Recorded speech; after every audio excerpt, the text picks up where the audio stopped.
Alina, you have the strength to go it alone. This is more important to your brother than to you. As I sat still in my chair, watching my parents give my brother $15 million of our inheritance while dismissing me with meaningless platitudes, those remarks reverberated around the sterile conference room. Overhead, the air conditioner hummed, but I was burning with incredulity and mounting anger. I'm 27 years old, and my name is Alina Hartwell. I've been living in a small studio apartment and gradually advancing my job as a marketing coordinator at Sunnydale Financial in Portland, Oregon, for the past 3 years. I had always thought that perseverance and hard work would eventually pay off, and that my parents appreciated my strength and independence. However, I became aware of how ignorant I had been about my position in the family as I sat in that lawyer's office and saw my elder brother, Derek, collect what should have been our joint inheritance. The beginning of the reading had been rather standard.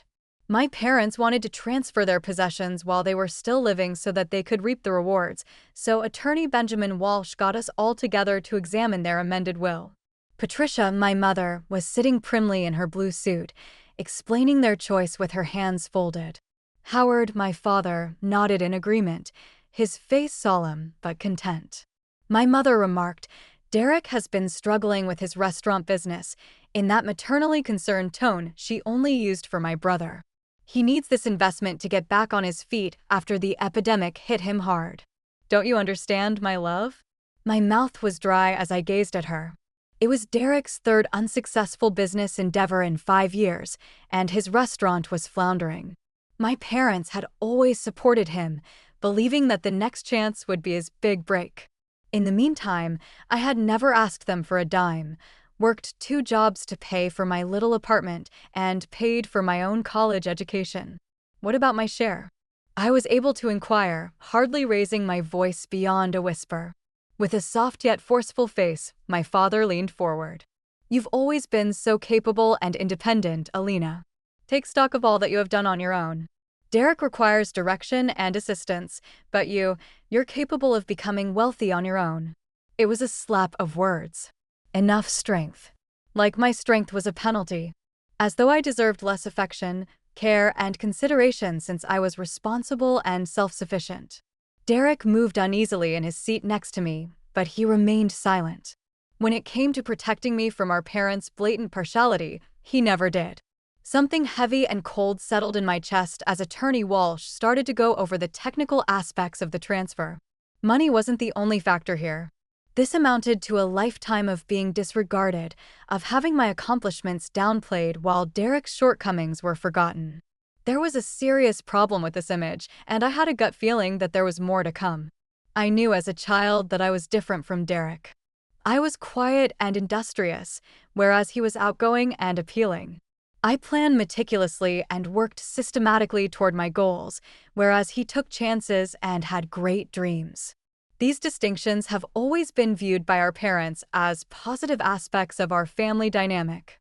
I suddenly realized, however, that they had been keeping score the entire time. Derek, who had been the golden child from birth, was 31 years old and 4 years older than me.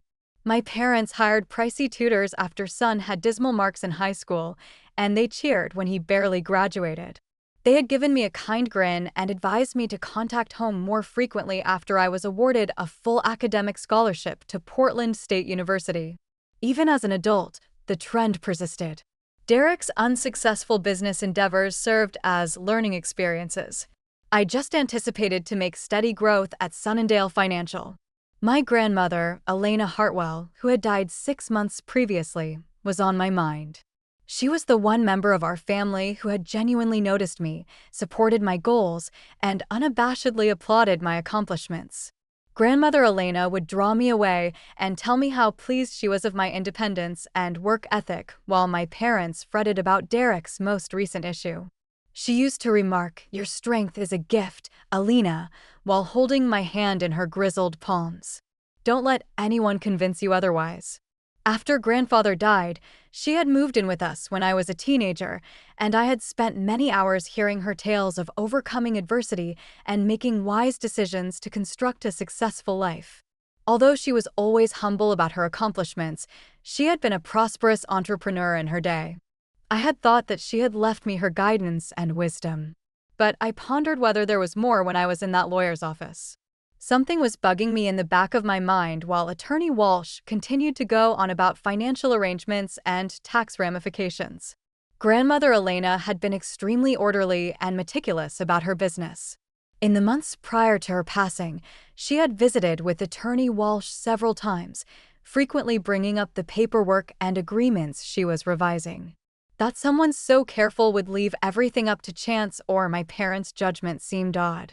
As Derek gazed at his hands, I looked around the conference room and noticed how my parents averted their gazes from me. Everything seemed staged, as though they had talked about this circumstance several times. My father tapped his fingers on the glossy table with hardly disguised impatience, while my mother continued to check her watch. My mother said in a falsely cheerful tone, "Is that everything? We have dinner reservations at 7. Attorney Walsh raised his head from his papers, his face contemplative. "There is actually one more issue. After doing a more complete review of Elena's files, I've discovered a few more documents that need to be addressed." The vibe in the room changed. If I hadn't been keeping such a close eye on my parents, I may have missed their brief gaze. Derek looked up suddenly and stopped fidgeting. Attorney Walsh grabbed for another folder on his desk, and even the air conditioner appeared to go silent.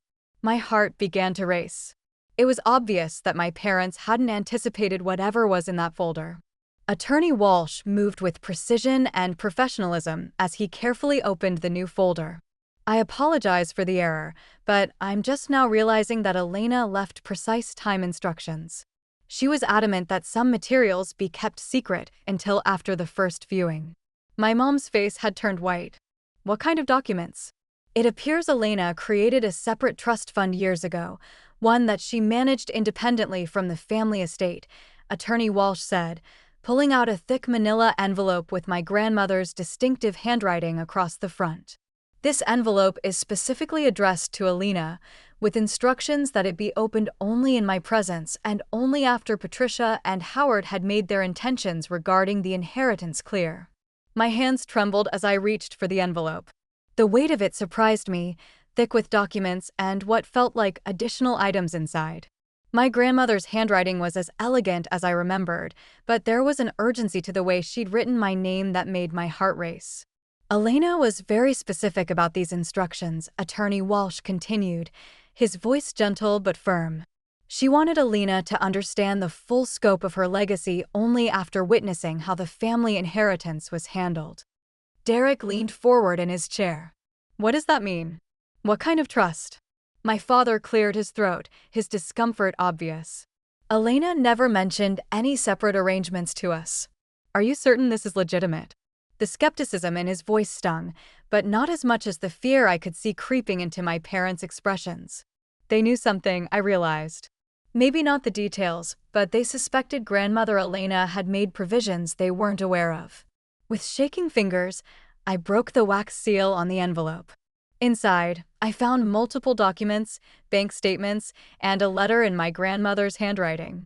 As I unfolded the letter, several items fell onto the conference table: old photographs, jewelry I recognized from my childhood, and what appeared to be property deeds. The letter began with my grandmother's characteristic directness. "My dearest Elena, if you are reading this, then I suspect your parents have shown their true colors regarding the family inheritance. I have watched for years as they favored Derek while taking your strength and independence for granted. This ends now." My voice caught as I read the words aloud, but I continued. "25 years ago, I established a trust fund in your name, funded initially with money from my first business and grown through careful investments over the decades. Additionally, I have left you my properties in Seattle, including the apartment building I purchased in 1995 and the commercial space downtown. The current value of these assets exceeds $8 million. The silence in the room was deafening. I looked up to see my parents staring at me with expressions of shock and something that looked like guilt. Derek's mouth hung open, his face flushed with confusion and what might have been anger. But I wasn't finished reading. There was more, and I could tell from the thickness of the remaining documents that my grandmother's surprises were just beginning. I continued reading my grandmother's letter, my voice growing stronger with each word. I have also documented every conversation I overheard regarding your parents' intentions for the family money. Patricia and Howard have been planning to exclude you from meaningful inheritance for over 2 years, believing that your independence meant you needed less support. They discussed this extensively during family dinners when they thought I was napping in my chair. The weight of betrayal settled on my shoulders like a heavy blanket. My parents had been planning this for years, discussing my financial future as if I were some burden to be managed rather than their daughter. Elena also left detailed financial records. Attorney Walsh interjected, spreading additional documents across the table. She tracked every time Patricia and Howard provided financial assistance to Derek over the past decade. The total exceeds $400,000 in gifts, loans, and investments that were never repaid. My father's face had turned red. Elena had no business keeping track of our private family matters. Actually, Attorney Walsh said calmly, she had every business tracking how her own contributions to the family were being distributed. It seems Elena provided significant financial support to your household over the years, money she expected would benefit both children equally. My grandmother's letter continued with devastating precision. Your parents have received nearly $2 million from me over the past 15 years, money I gave them with the explicit understanding that it would secure both my grandchildren's futures. Instead, they have systematically funneled resources to Derek while convincing themselves that you required less because you were more capable. I looked up at my mother, who was staring at her hands. Is this true? Have you been taking money from grandmother and using it only for Derek? The silence stretched until my father finally spoke, his voice defensive. Elena was generous with our family, yes, but we used that money for household expenses, improvements, emergencies. Derek's business failures were not family emergencies, I said, my voice sharper than I'd ever used with my parents. His bad investments were not household expenses. Derek finally found his voice. Elena, you don't understand how difficult it's been. The restaurant industry is incredibly challenging, and I've been trying to build something meaningful. With my inheritance money, I shot back, with resources that should have been shared equally. Attorney Walsh cleared his throat. There's more in Elena's documentation. She hired a private investigator 6 months before her death to verify her suspicions about the family financial arrangements. He handed me a thick folder marked Confidential Investigation. Inside were photographs, bank records, and a detailed report tracking money flows within our family. The investigator had documented every check my parents had written to Derek, every business investment they'd made on his behalf, every debt they'd forgiven. The numbers were staggering. Over the past 5 years alone, Derek had received nearly $300,000 in direct support, not counting the money they were now giving him from the inheritance.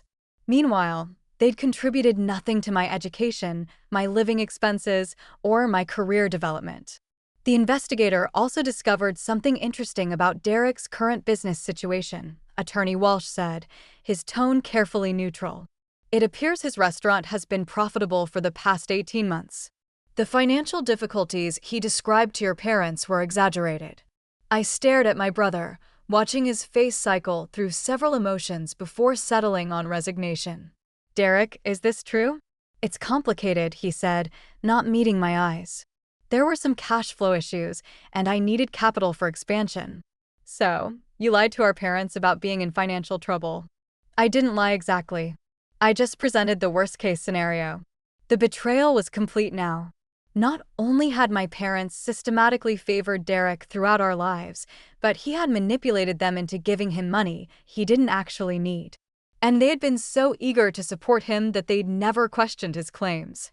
My grandmother's letter concluded with words that seemed to burn themselves into my memory.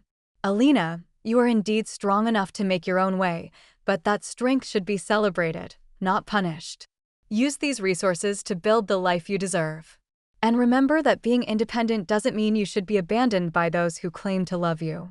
I folded the letter carefully, my hands steadier now than they'd been in hours. The anger was still there, but it was crystallizing into something harder and more focused. My grandmother had given me more than money. She'd given me proof of everything I'd suspected about my place in this family. Attorney Walsh handed me additional documents from the envelope, including keys and property deeds. Elena also left specific instructions about how she wanted you to handle this information. She was quite strategic about the timing of these revelations. My grandmother had owned more property than I'd ever known about. The Seattle apartment building generated substantial rental income, and the commercial space downtown was leased to a thriving tech startup. But there was something else in the envelope that made my breath catch: a deed to a lake house in Bend that I'd never heard of, and financial records showing she'd been quietly investing in technology stocks for decades. The total value of Elena's independent assets is approximately $12 million, Attorney Walsh said. All of it has been left to you, along with detailed instructions for managing the properties and investments. My mother finally spoke, her voice thin and strained. Elena never told us about any of this. We had no idea she had so much money set aside. According to her notes, she tried to discuss her estate planning with you multiple times, Attorney Walsh replied. But you consistently told her not to worry about it, that you and Howard would handle everything fairly when the time came. I remembered those conversations now, fragments of discussions I'd overheard between my parents and grandmother. They'd always dismissed her concerns about inheritance planning, assuring her they understood her wishes without ever asking what those wishes actually were. There's something else, Attorney Walsh continued, consulting his notes. Elena documented every major family event for the past decade, including conversations about Elena's achievements versus Derek's struggles. She was particularly troubled by your response to Elena's promotion last year. I'd been promoted to Senior Marketing Coordinator at Sunnindale Financial 8 months ago, a significant achievement that had come with a substantial salary increase and expanded responsibilities. When I'd called to share the news, my mother had spent most of the conversation worrying about Derek's latest setback instead of celebrating my success. Elena specifically noted that Patricia and Howard seemed more concerned about Derek's temporary difficulties than Elena's permanent advancement, Attorney Walsh read from my grandmother's file. She found this pattern deeply troubling and indicative of a fundamental unfairness in how they viewed their children's needs. Derek shifted uncomfortably in his chair. Look, I never asked them to give me more money than Elena. I just needed help when things got tough. But you knew they were giving you more, I said, my voice steady. You knew they'd always given you more, and you never once suggested that maybe I deserved equal support. You never seemed to need it, he said defensively. You were always so together, so successful on your own. That's exactly the problem, I said, standing up from my chair. Success shouldn't be punished. Being responsible shouldn't mean being ignored. The fact that I could handle things on my own doesn't mean I should have had to. My grandmother's file contained one more surprise, a letter addressed to my parents, sealed but with instructions that it be opened only if they contested the inheritance arrangements. Attorney Walsh held it up, his expression serious. Elena anticipated that Patricia and Howard might challenge these bequests, he said. She left this letter as her final word on the matter, along with instructions that if any legal challenges are made to Elena's inheritance, certain additional information would be made public. The threat was clear, even without opening the letter. My grandmother had protected her legacy to me with the same thoroughness she'd brought to everything else in her life. She'd anticipated my parents' potential objections and prepared accordingly. I looked around the room at my family, seeing them clearly for perhaps the first time. They weren't evil people, but they'd allowed their prejudices and assumptions to create a fundamental unfairness that had shaped my entire life. They'd convinced themselves that loving Derek more was somehow justified because I needed love less. But I was done accepting their version of fairness. The silence in the conference room stretched until my father finally spoke, his voice heavy with resignation. What do you want from us, Elena? The question hung in the air, loaded with decades of unspoken family dynamics. What did I want? An apology seemed insufficient. Acknowledgement of their favoritism felt too little, too late. The money my grandmother had left me changed everything, but it didn't erase the years of feeling like a second-class member of my own family. I want honesty, I said finally. I want you to admit that you've treated Derek and me differently our entire lives, and I want you to acknowledge that being independent doesn't mean I deserved less love or support. My mother's eyes filled with tears, but I couldn't tell if they were tears of genuine remorse or simply embarrassment at being caught. We never meant to make you feel unloved, Alina. We were proud of your strength and independence. Being proud of my strength while punishing me for it are two different things, I replied. You gave Derek every advantage, every safety net, every second chance. You gave me expectations and the assumption that I'd meet them without any help. Derek finally looked directly at me. I'm sorry. I know this isn't fair, and I should have said something years ago. Why didn't you? He was quiet for a long moment before answering. Because I was scared. I knew I wasn't as capable as you, and I was terrified of failing without their support. It was easier to let them keep helping me than to admit I should stand on my own. The honesty in his admission caught me off guard. I'd spent so many years resenting his advantages that I'd never considered the pressure he might have felt to live up to our parents' investments in him. Attorney Walsh gathered the documents on the table. Alina, you'll need to make some decisions about how you want to proceed with your grandmother's legacy. The properties require active management, and there are some time-sensitive investment decisions to make. I thought about my cramped studio apartment, my modest salary at Sunnindale Financial, and the careful budgeting I'd done for years just to make ends meet. My grandmother's inheritance wouldn't just change my financial situation, it would completely transform my life's possibilities. I'll need time to process all of this, I said. But I want to make one thing clear. This doesn't repair our relationship. Trust isn't rebuilt with money or apologies. It's rebuilt with consistent actions over time. My father nodded slowly. What would those actions look like? Start by being honest about Derek's situation. If his restaurant is profitable, stop treating him like a charity case and start recognizing that independence is a strength, not a character flaw that disqualifies someone from family support. I stood up and gathered my grandmother's documents, feeling their weight, both literally and figuratively. I'm going to need some time to decide how I want to handle the properties and investments. Attorney Walsh, can we schedule a follow-up meeting next week? Of course, he said. I'll also provide you with Elena's financial advisor's contact information. She worked with him for years to build these assets. As I prepared to leave, my mother reached out tentatively. Alina, will you still come to Sunday dinner this week? I looked at her, then at my father and Derek, seeing the hope and uncertainty in their faces. I don't know yet. I need time to figure out who I am now that I know the truth about everything. Walking out of that conference room, I felt something I'd never experienced before, the weight of real choices. My grandmother had given me more than financial security. She'd given me the power to determine my own relationship with my family on my own terms.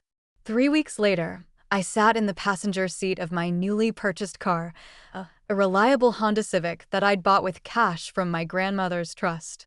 As I drove through the streets of Seattle to inspect my inherited properties, the apartment building was a beautiful brick structure in the Capitol Hill neighborhood, housing 12 units with a waiting list of potential tenants.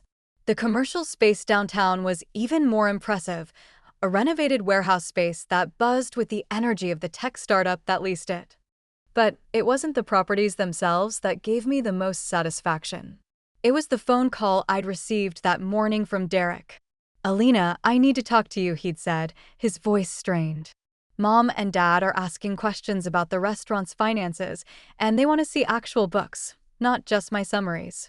I'd smiled as I listened to him explain how our parents had finally started questioning his claims of financial difficulty. They'd hired an accountant to review his business records, the same way my grandmother had hired an investigator to verify her suspicions about our family dynamics. The truth has a way of coming out, I told him calmly. You spent years taking money you didn't need while they convinced themselves I didn't deserve support because I was too strong to need it. The irony wasn't lost on me. My parents had always praised my independence while using it as an excuse to neglect me. Now that independence, backed by my grandmother's careful planning, had given me power they'd never anticipated. I pulled up in front of the commercial building and walked inside to meet with the tech startup's founders. They were eager to discuss expanding their lease, potentially doubling their footprint in the building. The monthly rent from just this one tenant would exceed my old salary at Sunnindale Financial. As I listened to their expansion plans, I thought about my grandmother's final gift, not just the money and properties, but the knowledge of exactly where I stood in my family's priorities. She'd given me the tools to build a life completely independent of their approval or support. My phone buzzed with a text from my mother. "Please come to dinner Sunday. We miss you." I read the message twice, feeling none of the old guilt or obligation that would have sent me rushing to accommodate them. Instead, I felt the quiet satisfaction of being wanted rather than expected, of having my presence requested rather than assumed. Sunday arrived, and I found myself standing on my parents' doorstep for the first time since the will reading. I'd spent the morning reviewing financial reports from my properties and meeting with my grandmother's investment advisor, who had explained the sophisticated portfolio she'd built over decades of careful planning. "Alina," my mother said, opening the door with a bright smile that seemed forced. "I'm so glad you came." The dining room felt different somehow, smaller than I remembered. Derek was already seated at the table, looking uncomfortable, while my father carved a roast at the head of the table. The scene was achingly familiar, yet everything had changed. "How are the properties?" my father asked as we began eating. "Profitable," I said simply. Grandmother was an excellent investor. "We had no idea Elena had accumulated so much wealth," my mother said, her tone carrying a hint of reproach. "She always seemed so frugal." "Being frugal is how you accumulate wealth," I replied. She understood the difference between spending money and investing it. Derek cleared his throat. "I wanted to tell you both something. I've decided to pay back the money you gave me from the inheritance." My parents exchanged shocked glances. "Derek, that's not necessary," my father said quickly. "That money was a gift." "No, it wasn't," Derek stated without reservation. "What you handed me instead was Alina's inheritance. I don't really need money for the restaurant, and she deserves her part." For what may have been the first time, I observed my parents struggle with the truth of their partiality as they processed this knowledge. It was evidently difficult for them to face the reality after spending so many years defending their preferential treatment. I told Derek, "Thank you for the gesture, but keep the money. Make good use of it to grow the business without lying about your financial status. I want to know the truth about how our family functions." My mom put her fork down. "What do you mean?" "I mean acknowledging that you've always treated us differently and making conscious choices about whether you want to continue doing that." As we started the protracted process of reestablishing our family ties on the basis of reality rather than presumptions and partiality, the talk persisted until dessert, painful but essential. Derek's restaurant empire collapsed in the months that followed as a result of his own dishonesty. Our parents found out he had been exaggerating his income and spending for years in order to justify their financial assistance when they hired an accountant to examine his accounts.